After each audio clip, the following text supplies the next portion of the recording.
नमस्कार, मैं हूं राज ठाकुर आपके साथ। आप देख रहे हैं न्यूज 18 पंजाब हरियाणा हिमाचल। बुलेटिन की शुरुआत कर रहे हैं लुधियाना से बड़ी खबर के साथ। लुधियाना के लुटेरे निकले बीजेपी नेता के हत्या। कोलकाता में 4 अक्टूबर को मनीष शुक्ला की हत्या हुई थी। कोलकाता से बिहार थे ये लुधियाना में करोड़ों की लूट की कोशिश की गई थी।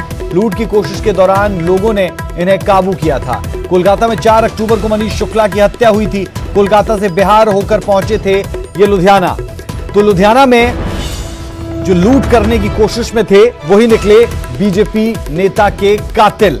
लुधियाना में आकर सिर्फ लूट के मामले में ही अब इनकी गिरफ्तारी और इन पर केस नहीं चलेगा, बल्कि हत्या का मामला भी साथ साथ यहां पर जुड़ चुका है। और हत्या हुई थी बीजेपी नेता की, और वो भी लुधियाना में नहीं, लुधियाना से कई 100 किलोमीटर दूर कोलकाता में।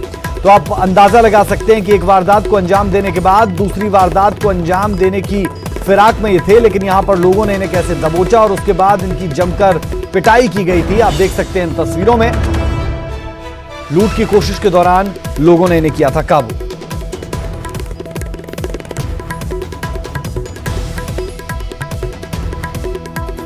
लुधियाना से संवाददाता रोहित गौड़ हमारे साथ जुड़े हैं। रोहित, जानकारी चाहेंगे इस पूरी खबर पर। हमने देखी थी ये तस्वीरें कुछ दिन पहले की, लेकिन अब बड़ा खुलासा ये कि 4 अक्टूबर को जो बीजेपी नेता की हत्या हुई थी उसमें भी ये आरोपी बने।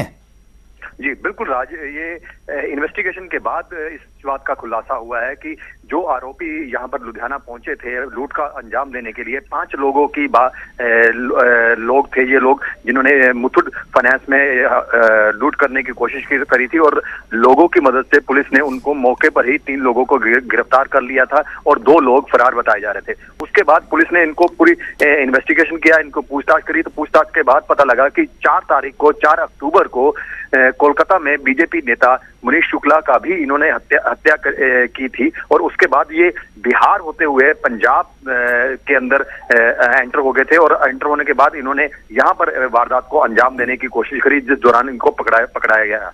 और पकड़ने के बाद अब जो कोलकाता पुलिस है वो कल देर रात उनको यहाँ से इन्वेस्टिगेशन के लिए ले जा चुकी है, और वहां पर जाकर उनसे भी पूछताछ की जाएगी उन्होंने और कौन से वारदातों को अंजाम दिया है।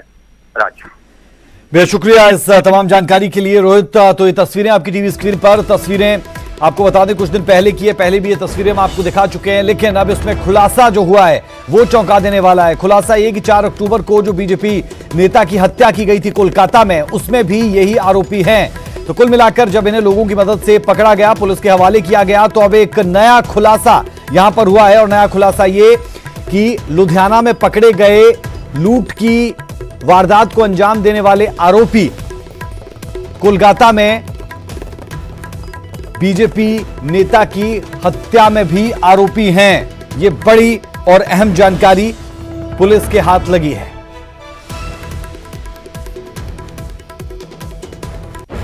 चलिए बात कर लेते हैं बड़ौदा उपचुनाव की। बड़ौदा उपचुनाव के लिए 4 दिन का वक्त बाकी है, इसलिए वोटर्स को लुभाने के लिए सभी दलों ने एड़ी से चोटी का जोर लगा दिया है। बड़ौदा की जंग काफी दिलचस्प होती जा रही है। बीजेपी और जेजेपी के साझा उम्मीदवार की जीत सुनिश्चित करने के लिए सूबे के मुखिया और डिप्टी सीएम एक साथ चुनाव प्रचार में जुटे हैं। दोनों दिग्गज तमाम दावे कर रहे हैं। दरअसल बड़ौदा उपचुनाव खासकर के बीजेपी के लिए किसी बड़ी चुनौती से कम नहीं है। सत्तासीन दलों के लिए प्रतिष्ठा का सवाल है। शायद यही वजह है कि बीजेपी और जेजेपी के सभी दिग्गज योगेश्वर के लिए प्रचार में जुटे हैं और दोनों ही कांग्रेस को घेर रहे हैं। दुर्भाग्य से ये जो कांग्रेस पार्टी का शासन देश के आजाद होने के बाद इतने लंबे समय तक चला, उन्होंने भी समाज को जोड़ने का काम नहीं किया, बल्कि अंग्रेजों की राह पर चल करके तोड़ने का काम किया और जातिगत फूट डालने का काम किया। ये जो चुनाव की वेला है, आप लोग इन सब बातों को ध्यान में रखना होगा। स्वाभाविक है, जब चुनाव होता तो आमने सामने कोई ना कोई तो होता ही है। आज चुनाव सिर्फ 2 ही प्रत्याशियों के बीच में है, 2 ही प्रकार के दलों में ये बट गया है। एक तरफ गठबंधन और एक तरफ कांग्रेस। श्री कृष्ण जी आज हमारे बीच में नहीं रहे, आज 30 हो गए, 31 कर दोगे तो भी राज नहीं बनेगा। कई लोग हैं जो एक के अंदर एक जोड़ के राज बनाना चाह रहे, मगर आज 57 को 58 करोगे तो जरूर आपके इस गठबंधन की ताकत को 4 साल तक और मजबूती देगा। मैं यही आशा और उम्मीद के साथ आप लोगों से आग्रह करता हूं कि आज एक एक साथी की जिम्मेवारी कि दिन रात एक कर मेहनत कर अपने बेटे को, अपने भाई को ऐतिहासिक बहुमत से जिताने का आप काम। खबर पानीपत से है, जहां मास्क ना पहनने से, टोकने से खफा सिरफिरे एक व्यक्ति ने गोली मारकर किराना दुकानदार की हत्या कर दी। फिर करीब 100 मीटर दूर मेडिकल स्टोर पर जाकर फायरिंग की और केमिस्ट भी घायल हुआ। आरोपी केमिस्ट को दूसरी गोली मारने वाला था, तभी पड़ोसी दुकानदार ने उसे पकड़ लिया और उसके माथे पर बंदूक तान दी। आसपास के लोगों ने आरोपी को पकड़ा और उसकी जमकर पिटाई की। आरोपी के पास से देसी पिस्तौल और करीब 12 से 15 कारतूस बरामद हुए। घायल केमिस्ट को निजी अस्पताल में भर्ती करवाया गया। मारपीट में घायल आरोपी को भी पुलिस ने अस्पताल में भर्ती करवाया है।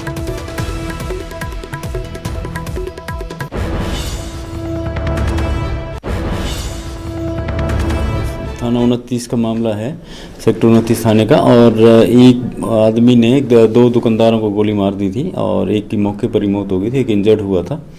तो उसमें उसको फिर पब्लिक ने पकड़ के पीट दिया था और वो पुलिस कस्टडी में है, उसका ट्रीटमेंट भी चल रहा है और बॉडी का पोस्टमार्टम अभी चला हुआ है और उसमें हम इन्वेस्टिगेशन कर रहे हैं। निकिता के हत्यारों को फांसी की सजा देने की मांग लगातार जोर पकड़ रही है। बल्लभगढ़ से पूर्व सीपीएस शारदा राठौर के नेतृत्व में सैकड़ों महिलाओं ने बल्लभगढ़ बाजार में रोष मार्च निकाला।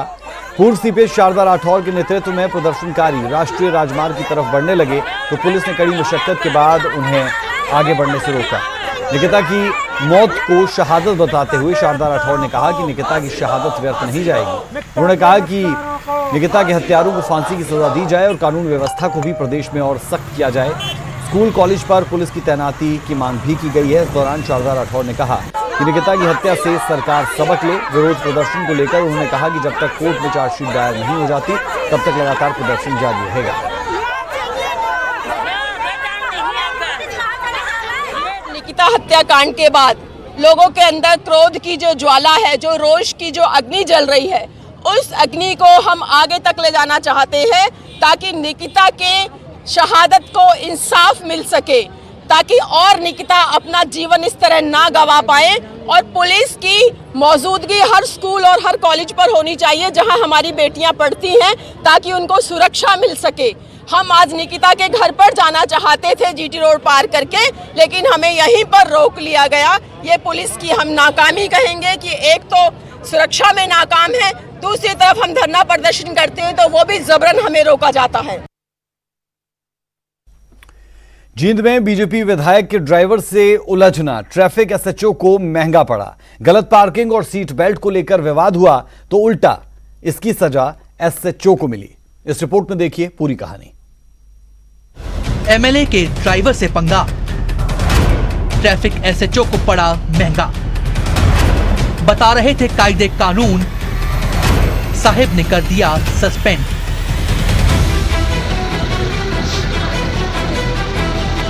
तभी तो बोल रहा हूँ,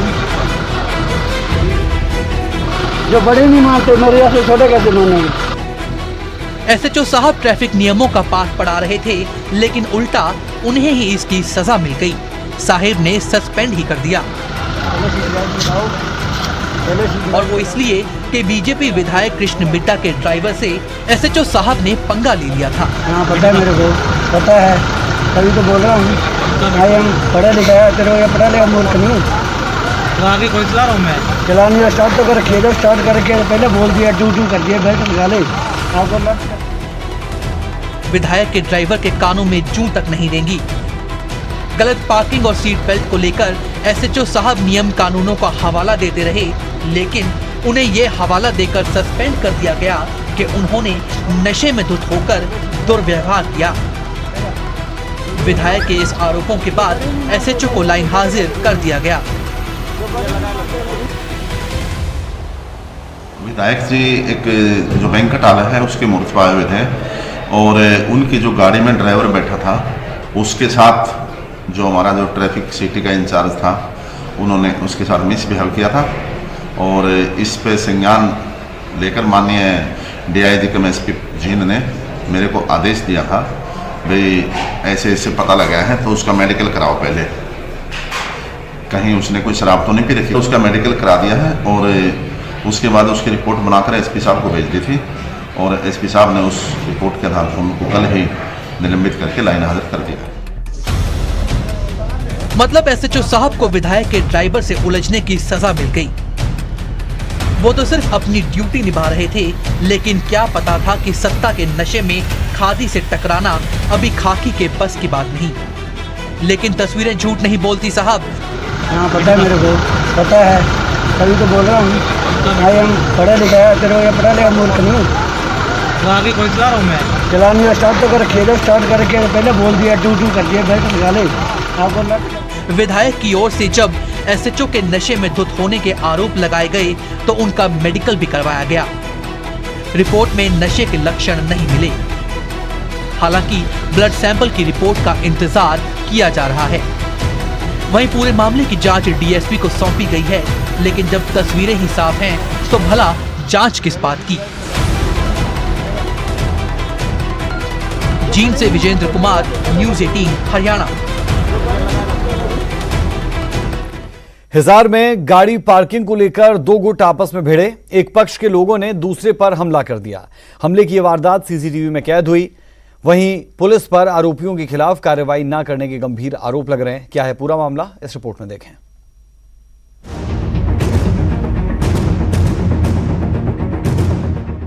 गुंडागर्दी की ये तस्वीरें हिसार की हैं और ये जो संग्राम हो रहा है उसकी वजह गाड़ी पार्किंग है।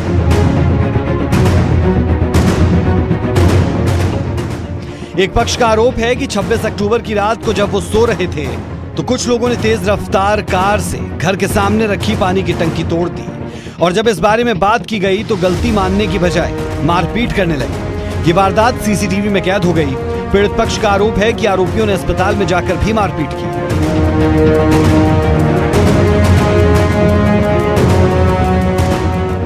कुछ गुंडों ने 10-12 लोगों ने बेसबॉल के जो डंडे होते हैं उनके साथ में जानलेवा मेरे परिवार के साथ हमला किया है, जिसमें मेरे परिवार में महिलाएं भी थी, मेरी वाइफ थी, मेरे भाई की वाइफ थी, मदर थी, ठीक है, छोटे छोटे बच्चे थे। वो लोग तो अंधाधुंध बेसबॉल के डंडे घुमा रहे थे, ठीक है, जिसमें मेरे मदर को भी काफ़ी चोटें आई हैं। अगर खुदा न खास्ता मेरा बच्चा मेरे भाई का छोटा बच्चा आ जाता, उसको एक डंडा लग जाता, वो तो जान से जाते, हम कहाँ जाते। हम डिमांड ये करते हैं सर, ये 26 तारीख की घटना है, आज लगभग 30 तारीख हो चुकी है, 5 दिन के बाद तक कोई कार्रवाई नहीं हो रही है। वो लोग खुले घूम रहे हैं, हमारी जान पर अभी भी खतरा बना हुआ है। हम लोग एसपी साहब से यही दरख्वास्त करते हैं, भाई उन लोग को जल्दी से जल्दी अरेस्ट किया जाए और उचित कार्रवाई की जाए। पीड़ित पक्ष का कहना है कि पुलिस को सीसीटीवी फुटेज सौंप दी है, लेकिन इस मामले में पुलिस ने कोई ठोस कार्रवाई नहीं की।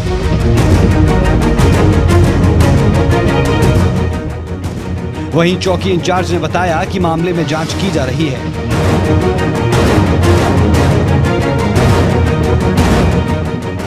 मामूली सी बात को लेकर शुरू हुए झगड़े में कई लोग घायल हो गए और पीड़ित मामले में उचित कार्रवाई की मांग कर रहे हैं, तो पुलिस मामले में जांच का आश्वासन दे रही है। संदीप सैनी, न्यूज़ 18 हिसार।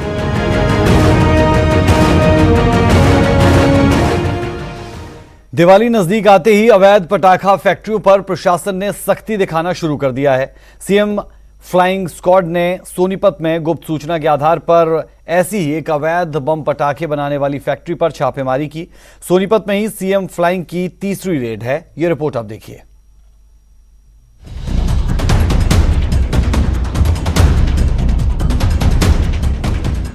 दिवाली पर अवैध पटाखा फैक्ट्रियों में होने वाली तबाही से सबक लेते हुए प्रशासन ने फुर्ती दिखाना शुरू कर दी है।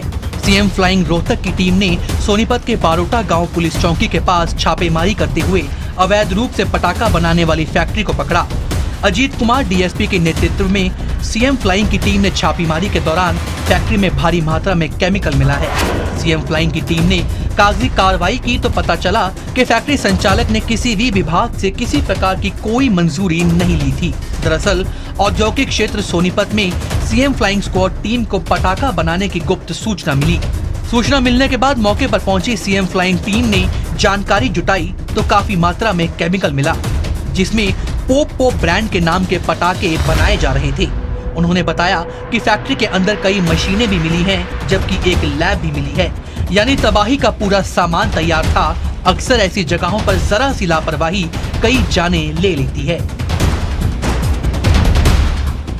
मेरी एक गुप्तचर ने सूचना दी कि भाई यहाँ सोनीपत नरेला रोड पर बरोटा चौकी के आसपास एक फैक्ट्री से पटाखे बनाए जा रहे हैं।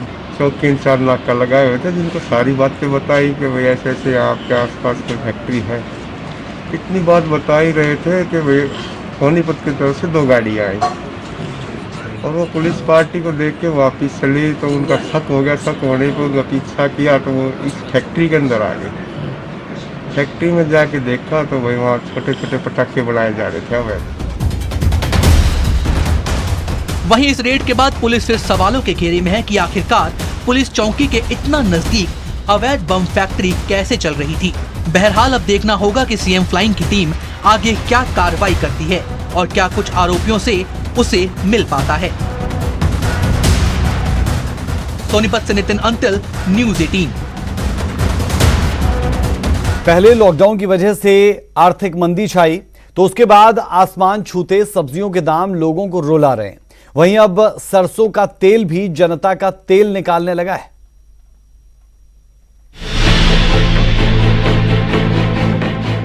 कोरोना महामारी की चपेट में आया देश अनलॉक तो हो गया, मगर मुश्किलें कम नहीं हुई। अनलॉक के साथ ही महंगाई भी अनलॉक हो गई है। पहले पेट्रोल डीजल के दामों ने जान निकाली और अब सब्जियों के आसमान छूते दामों ने जनता को खूब रुलाया। महंगाई की वजह से बिगड़े बजट को जनता अभी संभाल भी नहीं पाई थी कि सरसों के तेल ने जनता का तेल निकालना शुरू कर दिया। पहला 110 ਤੇ 5 ਤੇ 20 ਹੋਇਆ ਜੀ, ਹੁਣ 35 ਹੋ ਗਿਆ ਤੇ ਸਬਜ਼ੀਆਂ ਦੇ ਭਾਅ ਵਧ ਗਏ, ਨਾਲੇ ਤੇਲ ਦੇ ਵੀ ਭਾਅ ਵਧ ਗਏ। ਹੁਣ ਇਹ ਮਹਿੰਗਾਈ ਤੋਂ ਮਤਲਬ ਦੇਖੋ ਘੱਟ ਹੋਣੀ ਚਾਹੀਦੀ ਹੈ। ਮਹਿੰਗਾਈ ਬਹੁਤ ਜ਼ਿਆਦਾ, ਗਰੀਬ ਬੰਦੇ ਨੂੰ ਬੜਾ ਔਖਾ ਹੋ ਗਿਆ। 135 रुपये लेगा किलो तो तेल मतलब कुछ नहीं परिवार का बनता है 1 लीटर के ਵਿੱਚ भी। अंबाला में सरसों के तेल की कीमतें एकाएक 15 से 20 रुपए प्रति लीटर तक बढ़ोतरी हुई है, जिसकी वजह से अब लोगों को 115 और 120 रुपए प्रति लीटर मिलने वाला सरसों का तेल 130 से 135 रुपए प्रति लीटर मिल रहा है। 125 रुपए की बोतल बेच रहे थे जी, अब रेट जैसे बढ़ गया तो उस हिसाब से बेचना पड़ेगा। तो 5 रुपए बोतल तो हर आदमी लेता ही है आदमी, क्यों जी? तो इतना तो बंदा वाजिब है कि 130 की लेंगे तो 135 की बेचेंगे, मतलब 5 रुपए बढ़ गया रेट।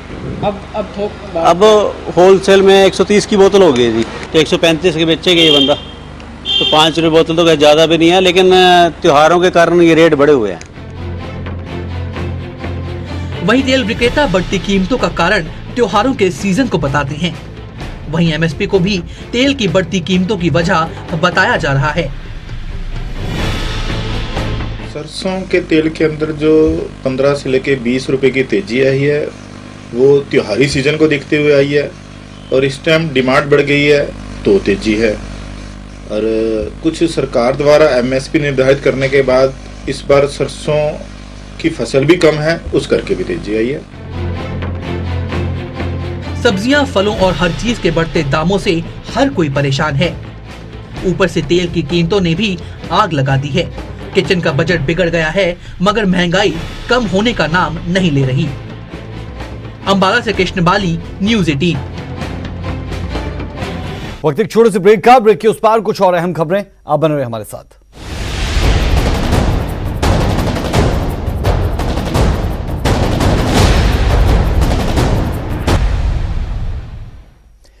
ब्रेक के बाद आपका स्वागत है। आज सरदार वल्लभ भाई पटेल की 145वीं जयंती है और आज के दिन को पूरा देश राष्ट्रीय एकता दिवस के रूप में मना रहा है। इस मौके पर पीएम मोदी ने आज गुजरात के केवड़िया में सरदार पटेल की प्रतिमा स्टैच्यू ऑफ यूनिटी पर जाकर उन्हें श्रद्धांजलि दी और सरदार पटेल को याद किया। उसके बाद पीएम मोदी ने राष्ट्रीय एकता दिवस पर आयोजित परेड की सलामी ली। इस मौके पर सुरक्षा बलों ने भव्य परेड का आयोजन किया।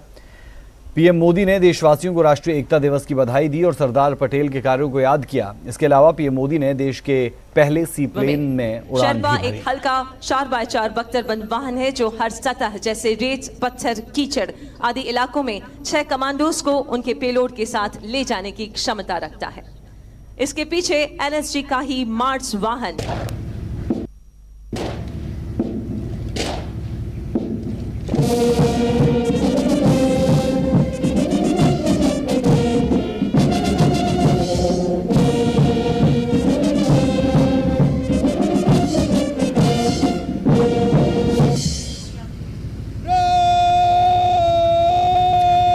बात कुल्लू दशहरा की। कुल्लू दशहरा उत्सव का आज 7वां दिन है। उत्सव के छठे दिन देवी देवताओं का मिलन हुआ। 12 से ज्यादा देवी देवताओं ने भगवान रघुनाथ के शिविर में हाजिरी लगाई। साथ ही नरसिंह भगवान की गद्दी में देवी देवता नतमस्तक हुए। उत्सव के दौरान नरसिंह भगवान की शाही जलेब निकली। कोरोना को देखते हुए इस बार कुल्लू दशहरे की ज्यादा रौनक तो देखने को नहीं मिल रही, लेकिन फिर भी लोगों में त्योहार को लेकर उत्साह है।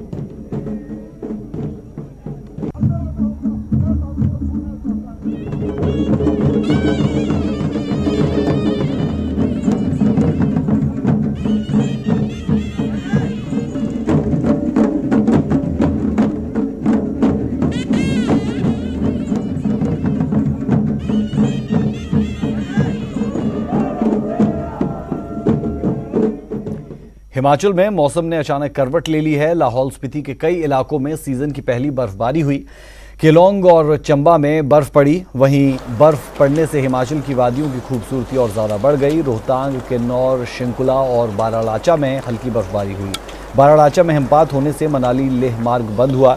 शिंकुला में बर्फबारी होने से जांस्कर घाटी का संपर्क मनाली से कट गया। वहीं तापमान गिरने से कई इलाकों में पानी जमने लगा है। केलोंग का तापमान 0 से भी नीचे चला गया, जिस वजह से प्रदेश के इन इलाकों में कड़ाके की ठंड पड़ रही है।